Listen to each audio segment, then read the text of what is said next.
안녕하세요. 데이터로 해결하는 사회 문제라는 주제에 대해서 기업 내 기밀 문서가 유출된다고 라는 제목으로 발표하게 된 IBM 컨설팅의 윤지수입니다. 기업의 기밀 정보가 유출됨으로 인해 해당 기업에 금전적인 피해가 발생을 하며 또 간혹가다 기업 대 기업으로 아니면 나라 대 나라로 문제가 커지는 경우가 있습니다. 이런 문제를 IBM의 시점에서 정리를 해봤습니다. 바로 시작하기 전에 과연 기밀문서 유출이 사회적으로 진짜 이슈가 되고 있는 것인지에 대해 분석을 해봤습니다. 1990년부터 시작해서 최근까지 비밀문서라는 키워드를 조회해보니 신문사와 방송에 보고된 건수로만 총 7,670만 개가 검색이 되었습니다. 특히 최근엔 미국의 트럼프 전 대통령이 유출했던 비밀문서가 핫 이슈로 거론되고 있습니다. 이런 문제들이 국내 기업에서는 어떤 영향을 미치는지 좀 더 파악하고자 해봤습니다. 지금 보시는 차트는 기업 비밀 유출이라는 키워드로 검색해 본 결과인데요. 보시는 바와 같이 2010년을 계기로 해서 더 많이 사회적 이슈로 떠오르고 있는 추세를 보이고 있습니다. 100개 미만이었던 뉴스건들이 최근 5년 사이엔 연간 3,400건으로 상승된 것으로 보여지고요. 몇 가지 사건들이 머릿속에 떠오르실 텐데요. 어떤 것들이 있었었는지 같이 한번 검색을 좀 더 해보겠습니다. 실제 기업 비밀 유출이라는 검색어와 함께 거론되고 있는 키워드 몇 개 중에 눈에 띄우실 텐데요. 왼쪽은 키워드 관계도 분석을 해봤습니다. 키워드 관계도 분석이란 특정 키워드와 어떤 키워드들이 같이 발생을 하고 있는지 그런 연관관계를 보여주고 있는데요. 제 눈엔 이 중에 스파이, 강제 스파이법, 또 임직원, 부정경제방지법 등이 보입니다.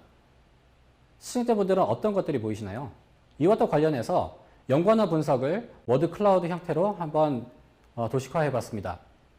특정 키워드들이 계속 제 눈에 보이는데요. 그 중에 산업기술, 핵심 기술, 그리고 이와 관련된 특화청, 부정경제 방지, 산업 스파이, 그런 재미난 키워드들이 눈에 보입니다. 이런 키워드를 조합해서 봤을 땐 이런 식으로 해석이 가능할 것 같습니다. 실제 기업들이 많은 리소스를 투입해서 만든 그런 핵심 기술과 산업 기술들이 나도 모르는 사이에 다른 나라나 아니면 다른 기업이나 아니면 다른 용도로 사용됨으로 인해 많은 이슈들이 발생을 하고 있으며 또 금전적인 이슈들도 거론이 되고 있다. 그러므로 해서 이런 것들은 또 법정 다툼까지 발생을 하고 있다라는 것을 보실 수가 있습니다. 실제적으로 발생하는 그런 기사들의 관점에서는 중소기업 상장 발목 잡는 영업비밀 유출, 그리고 이와 관련된 평균 피해액은 한 20여억 원이다. 또 이런 것들을 그럼 정부에서는 어떻게 해결을 하려고 하느냐라고 봤을 땐 산업 스파이 처벌 대폭 강화, 또는 특화청 입장에서는 영업비밀 취급자의 무단 반출 행위도 처벌법 개정 추진, 이런 식의 법적으로 해결하려고 하는 그런 추임새를 볼 수가 있습니다. 저희 IBM에서는 이런 사회적인 이슈를 어떤 식으로 해결을 하고자 하는지 일단 문제에 대한 이슈, 왜 발생을 하는지에 검토를 해봤고요. IBM 관점에서 이런 이슈들을 그러면 어떤 식으로 해결을 할 거냐라는 관점에서 저희가 오늘 발표를 해드리려고 합니다. 그리고 실제 기업들은 어떻게 대응을 하고 있는지에 대한 사례로 발표를 드리도록 하겠습니다. 기술 발전과 급변하는 시장에 따라 기업 내외부 정보량이 진짜 기하급수적으로 증가하고 있는 상황인데요. 단순한 데이터가 수집되고 있는 상황뿐만이 아니라 핵심 기술들에 대한 정보들이 문서화돼서 관리가 되고 있습니다. 그러나 정보 유출로까지 그 심각성이 증가되는 이유 중을 저희가 나름 분석해 본 결과 3가지 측면에서의 이슈가 발생을 했다고 저희는 바라보고 있습니다. 첫 번째로는 프로세스 측면에서의 문제인데요. 기업 정보의 80% 이상이 비정형 데이터이지만 양 자체가 기하급적으로 증가하고 있습니다. 근데 이거를 제대로 관리하고 처리하는 그런 프로세스 중에는 수동으로 처리해야 되는 부분들이 많다 보니까 이런 불필요한 업무가 증가하고 있고, 그러므로 인해 관리 포인트도 같이 증가하고 있습니다. 그러므로 해서 실제 사람이 하는 일들이다 보니까 프로세스를 따르지 않고 그냥 본인이 편한 방법으로 처리하는 그런 문제들이 발생을 하고 있습니다. 가버넌스 측면에서의 문제도 계속 거론이 되고 있는데요. 가버넌스가 제대로 갖춰져 있는 그런 기업들도 존재하지만 특히 중소기업으로 저희가 분석을 해보면 이런 가버넌스 체계가 부재한 경우도 굉장히 많았고요. 부재함으로 인해 데이터에 대한 접근과 모니터링 그리고 활용에 어려움이 있는 것을 저희가 파악을 하고 있습니다. 데이터 거버넌스 체계는 존재하지만 현행화가 어렵고 방대한 문서를 체계적으로 관리 유지하기는 어렵다는 것을 저희가 파악하고 있습니다. 이런 두 가지 크게 문제점들을 봤을 때 이런 체계적으로 관리가 되지 않고 있다 보니 비밀 정보 유출로 계속 이어지는 상태가 많았고요. 또 마지막 한 가지는 많은 양의 데이터가 관리가 되고 있지만 이 데이터를 좀 더 효율적으로 또 활용성 측면에서 좀 극대화시키는 그런 문제점들도 계속해서 이어지고 있습니다. 저희 IBM에서는 이 세 가지 문제점을 해결하려고 합니다. IBM에서는 이런 사회적 문제를 해결하고자 크게 세 가지의 드라이버를 가지고 저희가 추진해봤습니다. 첫 번째로는 업무 프로세스를 개선하는 것. 두 번째로는 데이터 가버넌스를 구축하는 것. 세 번째로는 데이터 활용을 좀 더 적극적으로 할 수 있게끔 체계적으로 가져가고자 했습니다. 최종적으로는 저희가 제안하는 방향성은 컨텐트 인텔리전스라는 체계를 구현하는 것을 봤습니다. 콘텐츠 분석을 통해 기업 내 문서의 특성과 기밀 수준을 파악하고 이러한 기업 내 문서의 오너십을 식별함으로써 그 비밀 문서 유출 관점에서 저희가 문제를 해결하고자 했습니다. 저희는 단계적으로 점진적인 문제의 디지털화를 통해 문서의 활용성을 높여 부가가치를 부여할 수 있는 체계를 확보하는 것을 솔루션으로 봤습니다. 이게 많은 양의 데이터가 그리고 많은 양의 문서들이 포맷도 다양하게 가지고 있는 상태에서 생성이 되고 있는데요. 실제 문서가 쉽게 분석이 될 수 있는 그런 파일들도 존재하지만 이미지나 수기로 작성되는 그런 스캔 문서들도 있고요. 그 다음에 PDF로 발생하는 다양한 문서들이 있습니다. 저희가 컨텐트 인텔리전스 체계를 확보하기 위해서는 이제 크게 이런 다양한 문서들을 일단 첫 번째로는 디지털화하는 것을 봤습니다. 두 번째로는 이런 디지털화된 데이터를 그러면 어떻게 우리가 이해를 할 수 있느냐, understand이라는 관점에서 문서를 분석을 하는 것을 저희가 두 번째 체계의 순서로 봤고요. 세 번째 단계에서는 그러면 이런 문서들을 좀 더 유스 케이스를 입혀 컨텍스트를 추출해내는 거였습니다. 마지막으로는 이런 단계적으로 확보된 그런 다양한 데이터와 분석된 결과들을 가지고 그러면 어떤 식으로 개선을 해서 이런 데이터를 좀 더 활용적으로 사용할 수 있는지 관점에서 저희는 이 콘텐트 인텔리전스 체계를 확보하는 것으로 봤습니다. IBM이 앞서 제안하는 그런 콘텐트 인텔리전스 체계를 적용한 그런 기업의 대응 사례를 오늘 준비해 봤습니다. 이 기업은 제조사인데요. 두 가지의 문제점들을 가지고 있었습니다. 기밀문서 관리 체계에 수작업이 많은 관계로 그런 체계적인 한계가 드러났고 또한 이메일들을 통해 기밀 내용 유출이 되지만 어느 부서의 문서인지를 특정하기에 어려움을 가지고 있었습니다.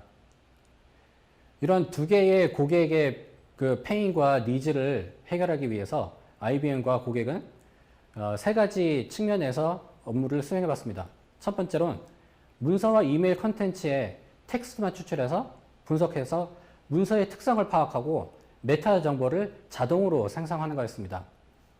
두 번째로는 기밀 문서로 판별되는 문서는 자동으로 식별하게끔 되고 또 자동으로 분류함으로써 그 관리 체계 측면에서의 그 자동화를 어느 정도 적용을 했습니다. 세 번째로는 이메일로 발송되는 첨부 파일의 내용을 분석함으로써 어느 부서의 문서가 외부로 송출되고 있는지를 파악을 해봤습니다. 이렇게 IBM과 같이 이 프로젝트를 수행을 하다 보니 결론적으로는 문서 관리를 위해 메타 정보 생성을 자동화하였고요. 프로세스를 개선하게 되었습니다. 그리고 기밀 문서 유출 사고가 발생을 했을 때 빠른 대처가 가능하게 되었음을 고객에게 전달받았습니다. IBM에서 수행했던 그 문서 프로파일링에 대한 프로세스를 오른쪽에 도식화해 봤는데요. 첫 번째로는 이제 왓슨 디스커버리라는 IBM 솔루션을 가지고 도큐멘트 클래시피케이션 그 모델을 만들어서 적용을 했습니다. 두 번째로는 IBM 왓슨에서 제공하는 그런 머신러닝 모델 외에도 이 고객 특성에 맞는 그런 커스텀 머신러닝 모델을 개발해서 함께 적용을 하였습니다. 이 두 가지 머신러닝 기법을 활용을 해서 지능형 검색 또 텍스트 분석을 통한 비즈니스 인사이트를 도출해냈습니다. 이 도출해낸 결과가 실제 문서의 메타 정보가 되는 겁니다. 그리고 이 메타 정보를 가지고 감으로써 실제 분석한 그런 문서들이 기업의 기밀 문서인지 아니면 단순한 일반 문서인지 식별하게 되었습니다. 실제 이런 것들을 그럼 왓슨에서는 어떻게 보여주고 있는지에 대한 예시 화면들인데요. 첫 번째로 보실 수 있는 거는 모든 문서를 분석을 해봤을 때 어떤 클러스터로 구분이 될 수 있는지 그런 것들을 보여주고 있는 내용들인데요. 특히 이제 하단에 보시게 되면 그 수많은 문서들 중에 어떤 문서들은 어떤 내용과 밀접하게 적용이 되는지를 보여주게 되는 그런 화면입니다. 두 번째 화면으로 넘어가시게 되면 좀 더 상세한 레벨로 넘어갈 수 있는데요. 이제 문서들에 대한 분석들을 어떤 관점에서 또 어떤 단어들과 같이 함께 나오는지를 좀 한눈에 확인하실 수 있는 그런 화면도 저희가 제공을 하고 있습니다. 이런 화면들을 소개해 드리는 것보단 실제 이 기업에서는 진짜 어떻게 이 프로젝트를 수행해 나갔는지 보여드리는 것이 좀 더 도움이 되실 것 같아 그 부분으로 바로 넘어가겠습니다.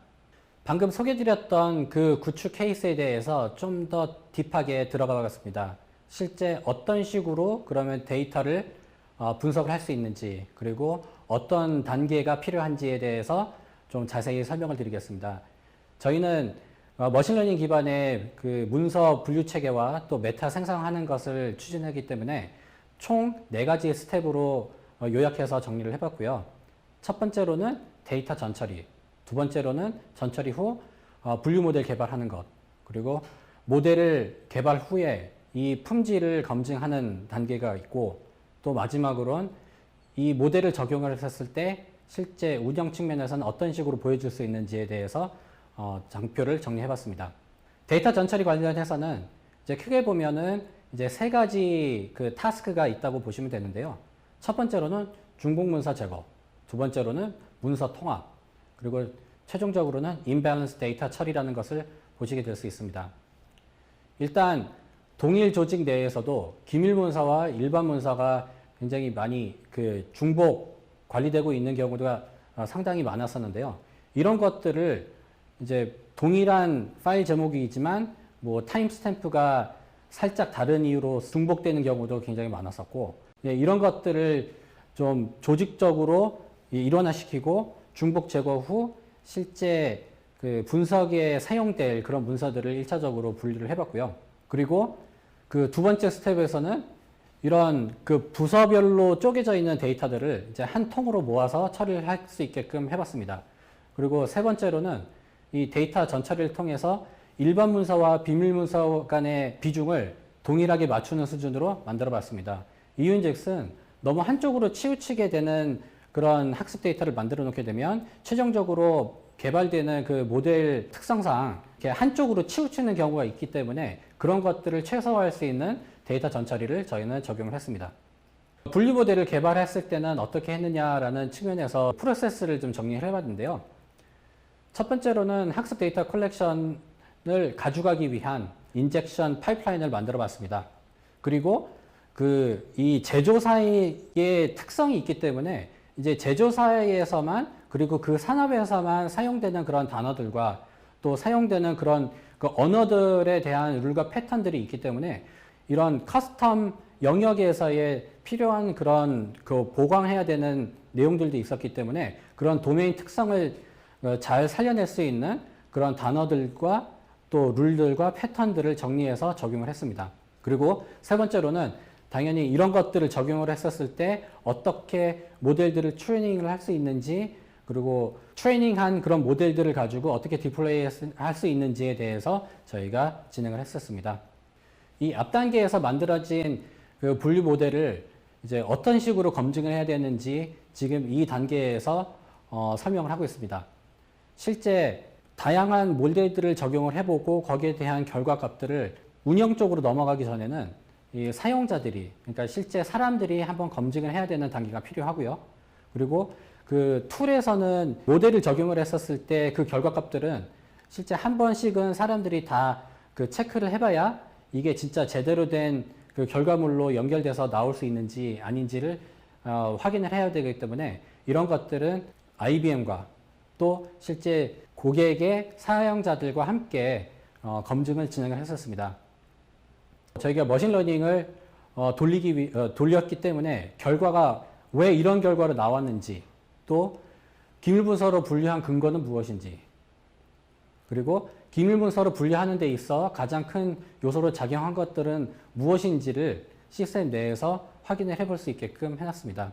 IBM의 왓슨 디스커버리에서 제공하고 있는 그 라임이라는 기능인데요.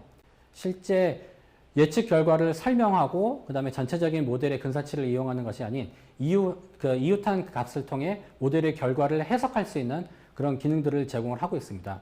그래서 실제 툴에 들어가서 사용자들은 그런 그 스텝 바이 스텝으로 이 문서가 왜 이런 식으로 그 분류가 됐는지에 대한 결과물을 이제 모델을 적용해서 수치 값으로 확인해 가면서 실제 그러면 컨텐츠 적용되는 그 컨텐츠들은 어떤 것들이 있는지 함께 분석을 할 수 있는 그런 툴들을 제공하고 있습니다.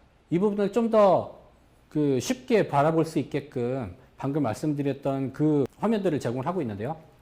왼쪽에 보이시는 거는 이제 문서 분류의 프리딕션 결과 값들을 보여주고 있습니다.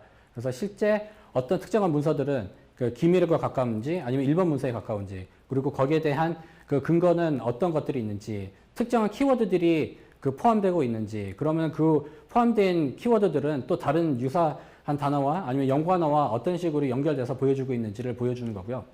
오른쪽에 있는 것들은 실제로 기밀 문서라고 판단된 그 문서는 그러면 어떠한 조직에 아니면 부서와 연관되어 있는지를 그래프 형식으로 보여주는 겁니다.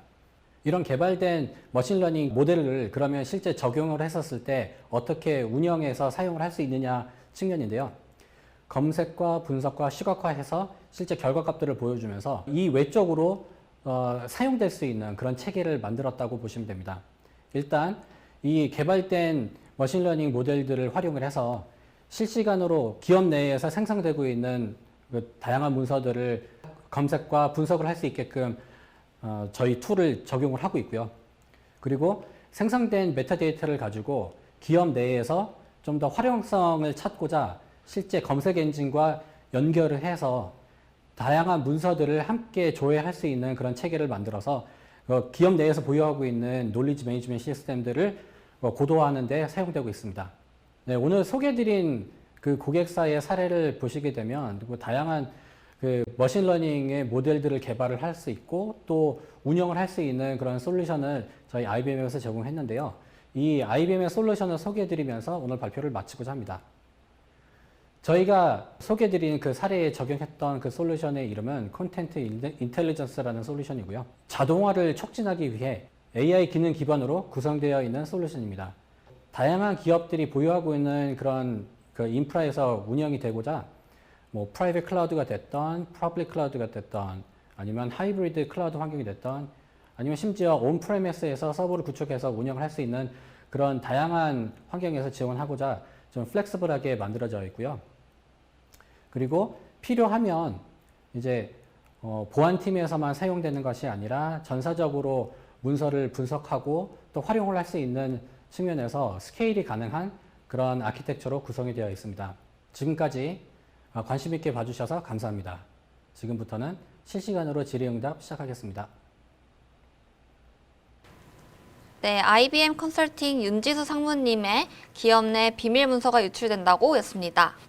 기업의 핵심 기술 유출이 주요 사회 문제가 되는 가운데 이러한 것을 데이터를 활용해서 대응할 수 있다는 것을 잘 알게 되었습니다. 그럼 질의응답 시간을 갖도록 하겠습니다. 네, 안녕하세요, 상무님. 네, 안녕하세요. 네, 그럼 질문 드리도록 하겠습니다. 첫 번째 질문은요. 기업 보안과 개인정보 보호는 데이터 활용에 있어서 트레이드 오프 문제라고 생각하는데요. 이를 극복할 수 있는 방안이 있을까요? 라고 질문 주셨습니다. 네, 제 생각엔 이거를 케이스 바이 케이스로 봐야 할 것으로 생각이 듭니다. 이렇게 말씀드리는 이유는 기업의 보안 측면에서 수집하고 관리하는 데이터가 무조건 개인정보가 포함되고는 있지 않고 있거든요. 그러니까 예를 들면 제가 오늘 소개해드린 그 제조사인 경우에도 보호하려고 했었던 그 기밀 문서는 개인정보는 포함하고 있지 않았습니다. 단순히 보면 이제 그 제조 공정에서 필요한 그 문서들을 이제 그 관리하고자 하였었던 이제 케이스였고요. 그럼 다시 이제 질문으로 돌아가서 이제 답변을 드리자면 데이터 활용에 있어서 그런 개인정보를 어느 수준까지 사용을 할 수 있느냐라는 측면에서 답변을 드리고 싶은데요. 일단 기업은 다양한 부서들이 있잖아요. 그러면 그 부서들을 이제 예시를 들어가지고 간략하게 좀 설명을 드리도록 하겠습니다. 일단 마케팅하고 세일즈용으로는 고객의 동의하에 어느 정도 수준의 개인정보는 활용할 수 있는 게 이제 뭐 개인정보 보호법 안에서 이제 상태로서 이제 사용할 수 있게끔 되어 있는데요. 이제 특히 뭐 금융이나 아니면 뭐 대출을 받고자 하는 경우에 고객의 이제 금융 상태나 아니면 소득 정보들을 이제 확인을 해봐야 되니 이런 경우에는 뭐 사용이 불가피하잖아요. 그렇지만 이제 그 다른 산업에서는 need to know basis라는 그런 이제 정책을 사용하기도 하는데요. 이건 뭐냐면 이제 그 데이터가 어느 정도 필요하고 또 사용 빈도는 어느 정도 되느냐, 그리고 이 정보를 누구가 그 접근을 해야 되느냐 하는 측면에서의 이게 정책과 프로세스를 정해서 이제 사용이 되고 있는 경우가 있습니다. 이런 것들을 도입을 한다 그러면 뭐 무조건 개인 정보를 뭐 그 불필요한 사람한테도 오픈을 하는 것이 아니라 꼭 필요한 시점에 그 조회해야 되는 그 사람들만 볼 수 있게끔 이렇게 규제를 가져가는 게 좋다고 생각을 하고요. 그리고 또 다른 측면에서의 부서를 이제 생각해 볼 수 있을 텐데 이제 뭐 그 고객센터가 제 머릿속에 생각이 그려지는데 이제 뭐 고객 응대를 하기 위해서 뭐 다양한 고객의 정보가 필요할 거잖아요. 이런 상황에서도 이제 고객 입장에서는 자기 이름을 대거나 아니면 전화번호를 대거나 뭐 다양한 주소 정보들을 대고서는 이제 기술 지원이나 아니면 뭐 고객 지원을 받을 수 있는 그런 상황인데 이런 것들이 최근에는 좀 다른 식으로 이제 대응이 되고 있어요. 예를 들면 그 스마트폰 같은 경우에는 파스 같이 개인정보 인증을 굳이 다른 사람들한테 얘기를 안 하고 본인들의 폰으로서 이제 하고 그다음에 이 분이 이제 어떤 사람이라는 거를 인증이 되고 난 후에 대응을 받을 수 있는 그런 체계들이 이제 그 계속해서 도입되고 있는데 이렇게 된다고 한다 그러면 실제 도움을 받는다고 하는 입장에서도 본인의 개인 정보들이 노출되지 않은 상태에서도 어느 정도 이렇게 지원을 받아서 처리할 수 있다라고 생각이 듭니다. 그러니까 결론은 뭐냐면 일단 데이터의 활용을 하려는 그 유스 케이스가 뭔지를 먼저 식별을 해야 되는 거고 또 그 유스 케이스에 맞게끔 또 적절한 기술과 또 프로세스를 도입한다 그러면 개인정보 보호 체계 안에서도 충분한 그 데이터를 활용할 수 있는 그런 체계를 확보할 수 있고 그리고 또 실제 고객들한테도 도움이 될 수 있는 그런 맞춤형 서비스로 제공할 수 있을 거라고 생각을 합니다.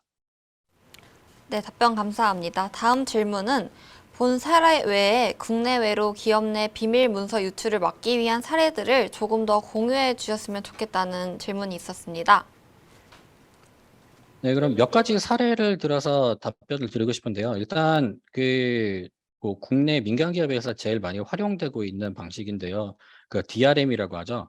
Digital Rights Management라는 그 기술인데 실제 문서 접근 자체를 힘들게 함으로써 이게 어느 정도 보완이 될 거라고 많이들 생각을 하고 도입을 하시게 되는데 근데 단순하게 DRM 가지고만은 실제 뭐 보안 그 기밀 정보 유출되는 거를 완전히 뭐 이렇게 배제시키거나 아니면 방어할 수 있다고 생각은 되진 않습니다. 그러니까 이게 다른 방법으로도 우회해서 가져갈 수 있는 그런 방법이 있기 때문에 그렇게 말씀을 드리는 거고 그리고 제가 해외에서 일을 하다 보니까 그런 경우에 이제 해외 기업에서는 DRM 솔루션을 도입을 안 해요. 그 도입을 안 하는 대신에 이제 여러 가지 방법으로서 뭐 이렇게 아예 비밀 문서 관리하는 툴을 별도로 도입을 하거나 아니면 규제를 좀 더 강화해서 이제 아까 전에 말씀드렸던 그런 need to know basis 뭐 그런 식의 이제 프로세스를 도입하는 경우도 많습니다. 그러니까 확실히 그런 정보들이 노출돼서 문제가 없는 사람들한테만 이게 접근 제어를 할 수 있게끔 한다든지, 아니면 그것과 또 다른 뭐 이렇게 KMS 측면에서의 시스템들을 도입을 해서 사용자 컨트롤을 한다든지, 이제 다른 여러 가지 방법을 같이 도입을 하고 있는데요. 일단 저희가 오늘 소개드렸던 그 컨텐트 인텔리전스라는 체계 자체는 이제 단순히 그 정보를 그 조회하는 것만 뭐 어떻게 도입을 해서 그 유출되는 상황을 막는다는 것도 한 축인 있지만, 그것보다 좀 더 한 발자국 나아가서 일단 기밀 자료들도 어느 정도 선에서는 이렇게 오픈이 돼서 이제 기업 내에서 활용하는 게 좋다라는 게 최근 해외 기업들이 생각하고 있는 트렌드라고 보시면 될 것 같습니다. 그렇기 때문에 그런 데이터들을 어떻게 활용할 수 있는지를 좀 더 집중적으로 고민하고 있는 시기라고 보시면 될 것 같아요. 마지막으로 일반 문서와 기밀 문서를 어떤 기준으로 분류하는지 궁금합니다. 라고 질문 주셨습니다. 일단 저희가 오늘 준비했었던 사례에서 활용한 뭐 방법을 좀 더 말씀을 드리자면, 일반 문서와 기밀 문서의 차이는 실제 그 문서들이 생산된 일자도 어느 정도 한몫하거든요. 그러니까 그거를 배제하고 일단 키워드 중심으로, 대부분 기밀 문서는 어떤 키워드들 중심으로 이제 작성이 된다는 것을 저희가 분석을 통해서 확인을 해봤고, 그다음에 일반 문서와 어느 정도 차이는 있었습니다. 그렇기 때문에 그런 조합들을 보고 그 문서들의 패턴을 인식을 해서 이게 기밀 문서인지 아닌지를 확인을 했었었고요. 이 알고리즘을 개발을 할 때 실제 AI 모델을 학습시켜서 했었는데, 초기에 ML 학습 그 알고리즘을 돌려가지고 나왔던 그 결과는 사람이 볼 수밖에 없습니다. 그러니까 실제 사람들이 보고 그 AI가 제대로 레벨링을 했는지를 확인을 하고, 그 결과물로서 다시 한번 재학습시키면서 알고리즘을 계속 현행화해야 될 수밖에 없습니다.